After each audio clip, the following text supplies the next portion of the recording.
Hello everybody.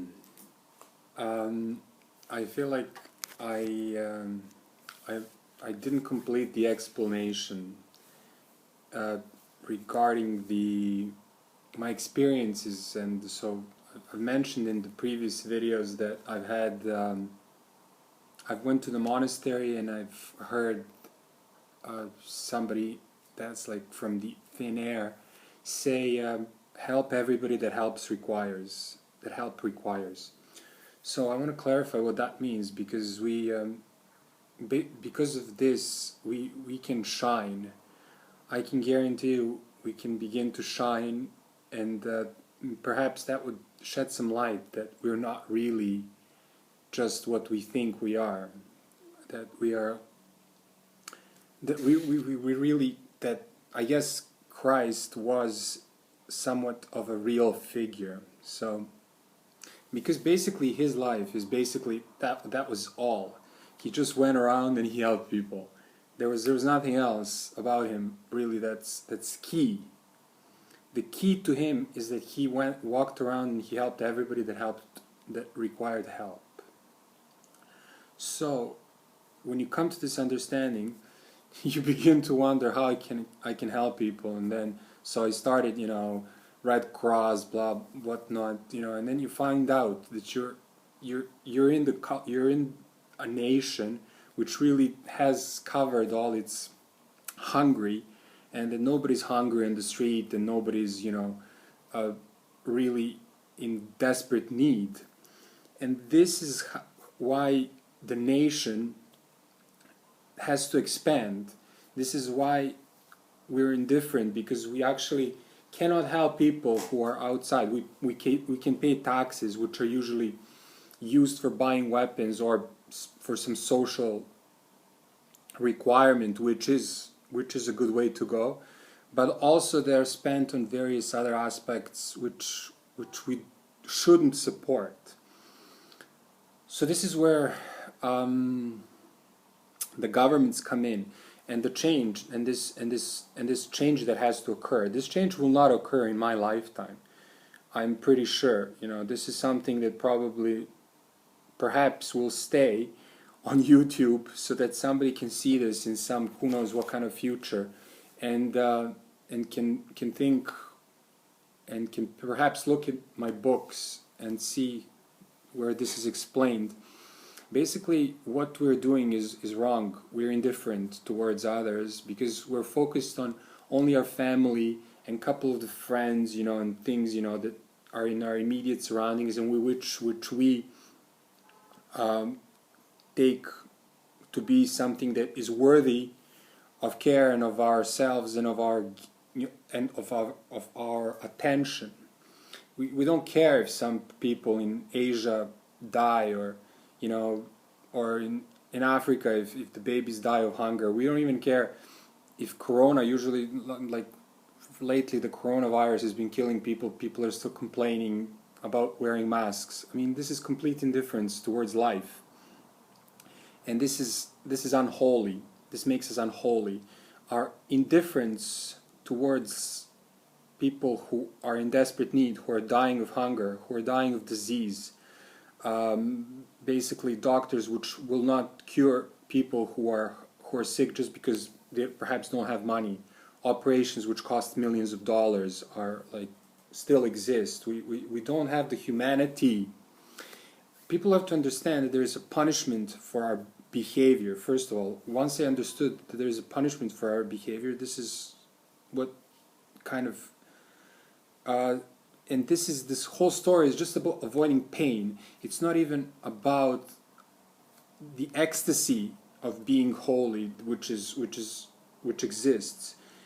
I'm just at the part of telling you how to avoid the pain that is coming for our wrongdoings. This is not even to say how ecstatic and happy and joyful we can be. This is just about how miserable we will be should we not meet this requirement. And I'm just doing this so that you don't say that I've told you so. So let this be known. So I'm making this known so that everybody knows, and that there is no, and there's no real, I wish there was kind of, the variations and the discussions are fun to me, but these become facts, and this became very real to me, and there's no more speculation about this, even though I love speculation and I would love to discuss speculative things, but I'm not talking about speculation here. So basically the nations have to expand. Nations have to expand so that there's one nation and one religion. So basically there shouldn't be nations. Nations are like complete bogus creations, okay, which limit us in so many ways that it's not even funny. And the successful one are separated from the unsuccessful one by the amount of stupid things that they can build, and the other ones can't build. It's total garbage. This is nothing. This is not important. This does not. This is the illusion of supremacy. Is that nationalism is a total bogus creation, and it's made for people who are total idiots, and they have nothing else to go on except where they're born. Because why? Because you have no choice in where you're born. You can be born a Canadian, American, Italian, French, or you can be born in Papua New Guinea. You don't decide on this. Yet where you're born decides a lot on what you will become. I mean, you don't have scientists which are from Papua New Guinea, right? And this is just a fact.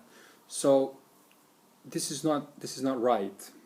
Okay, so now we're saying also, why should we help people who who are born in these people? Why are their parents just why do they make them under the circumstances and in the circumstances that they are in? Their parents are sinners in a sense. When you bring somebody to the world which cannot support and to whom you will bring misery, you will be responsible for that. However, the whole world is responsible for these babies that are born. I mean, even though their parents are messed up, that does not mean that we do not have the responsibility. I know. So, basically, the children are not, they don't have a choice. Just like you don't have a choice. In the next life, you can be in some Peruvian, mining family, and you will just not know the things, or you will, but you won't be able to change your life, and you won't be able to grow to the extent that you deserve to grow. For this, we do not progress. Because of this, we don't progress. So the nations and the religion, all the religions have to become one. There's no way that you can have three religions which believe in one God, and that they have three different stories about one God. This is nonsense. This is just common sense. You cannot have one God and have three truths about Him.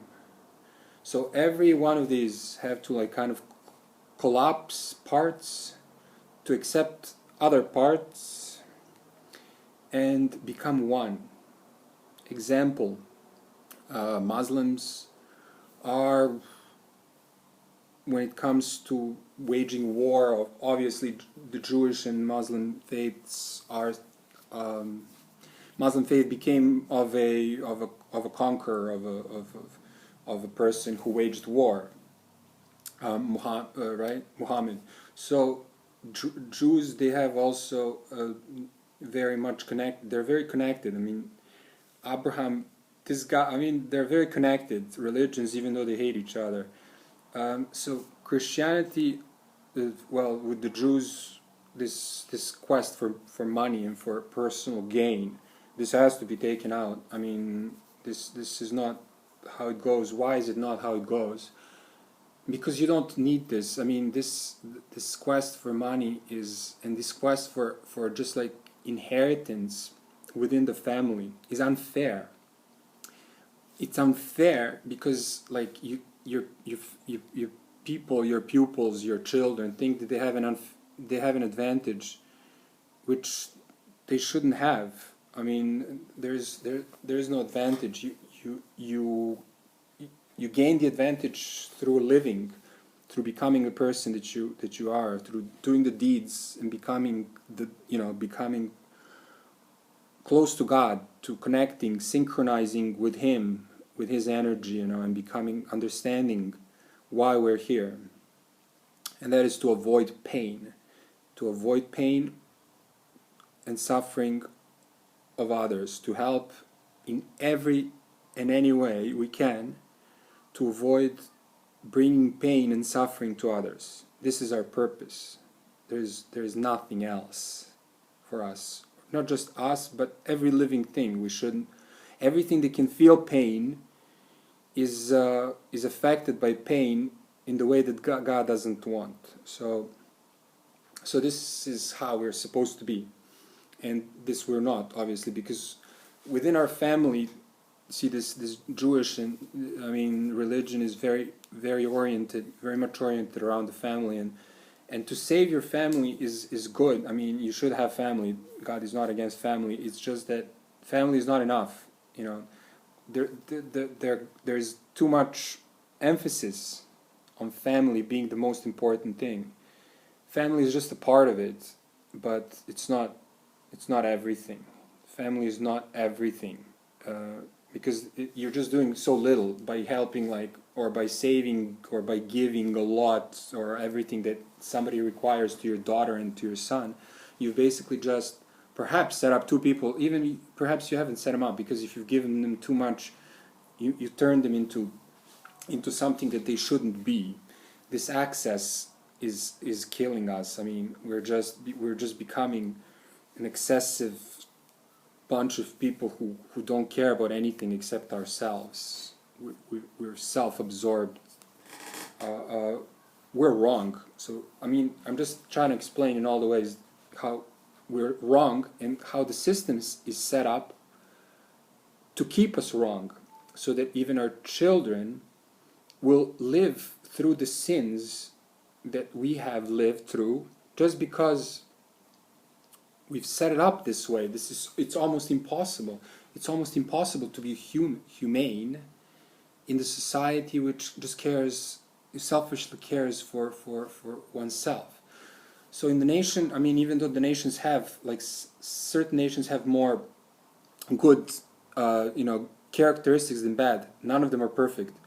I mean, I don't want to get into this discussion, but for example, Americans are practical, but they're very selfish. They usually don't pay too many taxes. They're aggressive. Their weapons, their love for weapons, their love for money. French, I don't know. I mean, they have a sense of beauty and sense of great taste. However, they have certain sexualities about. I don't even want to get into that. But so yeah, basically, we have to come together. We have to understand that an Arab has something to offer. See, we the rich understand that the poor admire them, but the rich don't admire the poor. Now, for example, in Muslim faith, that's what I started before. The abortion is wrong because it is wrong, just because sex is wrong. Okay, sex is wrong. Unless it's to procreate. So because in sex you lose parts. I mean, I know this is a complex story. You lose parts of yourself, and you become. Sex makes you indifferent in a certain sense. After the act, you lose a part of yourself, and you think it's just this stress relief, but it's not.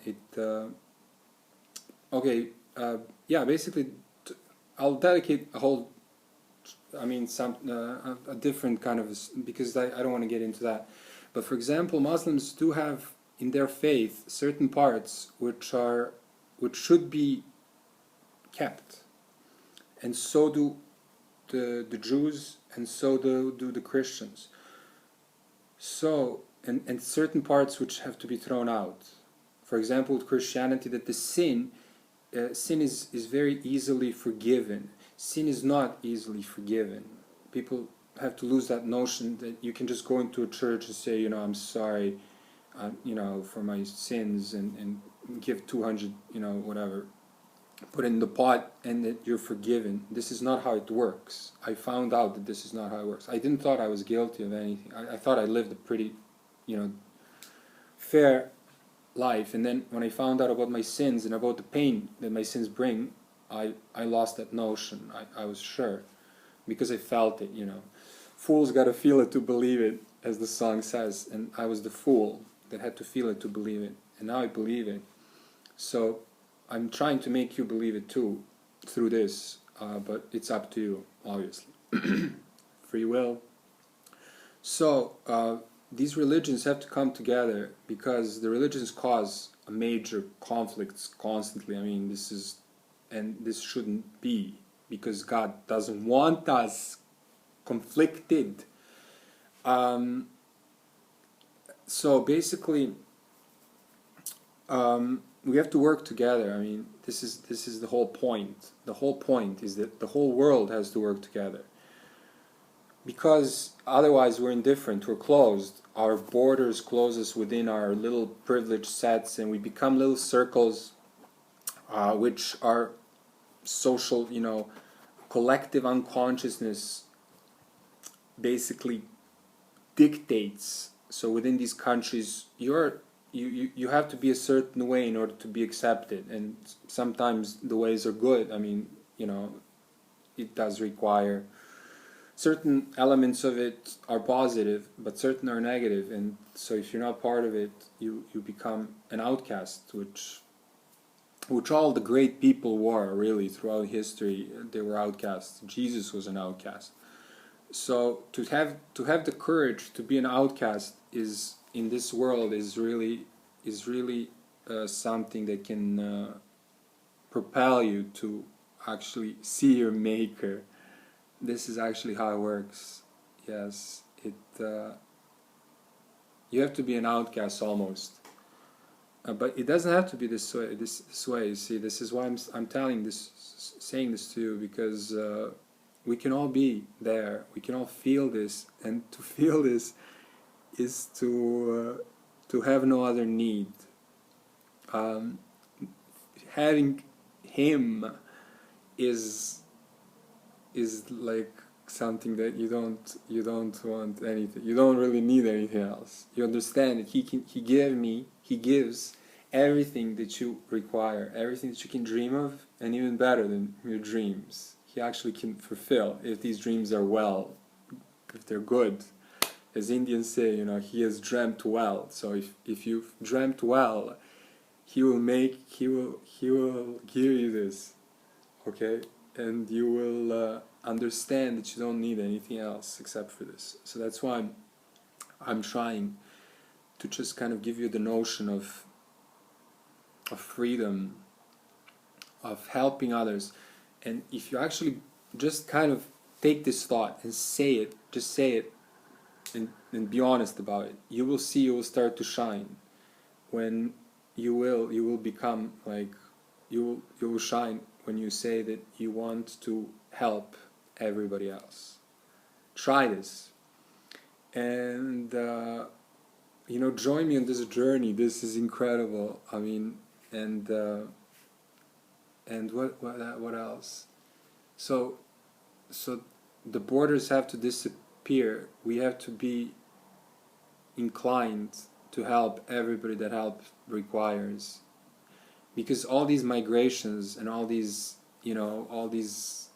unsettling events that are happening, I mean, because of the global changes, people, like, imagine if you're born in Afghanistan, just put yourself in the shoes of these people, and you will like why I don't understand how people cannot feel for other people, how they don't have a compassion. And now these migrants have nowhere to go, and like nobody wants to take them, and like they're taken for everything they have, and like nobody wants to help. Nobody, like these governments, they just like close the borders and okay, they let some people in, but this is not the way.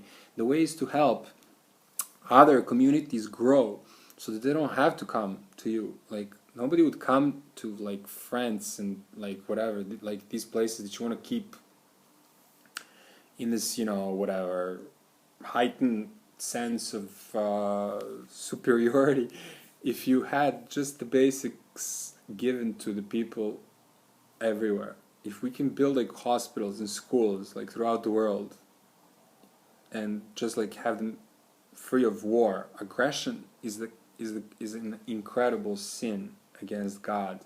So aggression shouldn't exist. So all the weapons that are built should be completely taken down, and all the finances that are placed that are placed in this kind of this weaponry nonsense should be put into like social systems and education.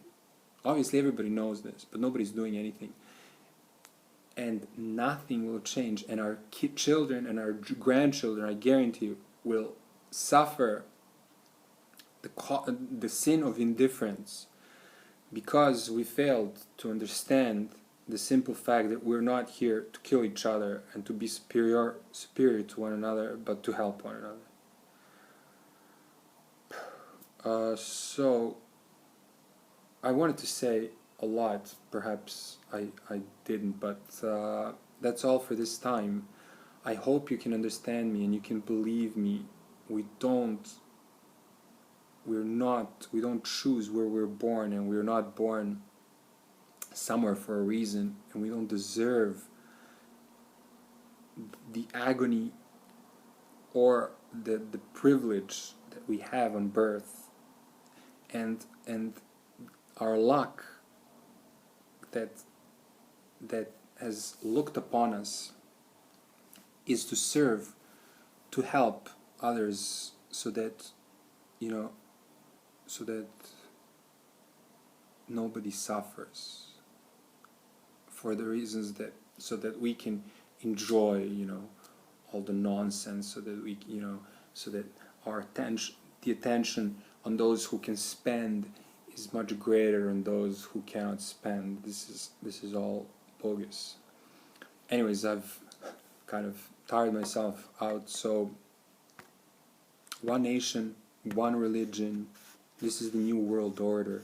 It has to be this. Everything else is unfortunately bad for us, really bad for us, and it may be bad for us for a very long time. I don't know this exactly. If there is, redemption after death, or if all of or the things after death are final and we just end up somewhere forever. But I don't want to scare you. I just want to have you understand that love for other people is what is required and what's missing, and it's missing in so many ways, and it's not about to change, but I hope that it does. All right. Peace. I love you all.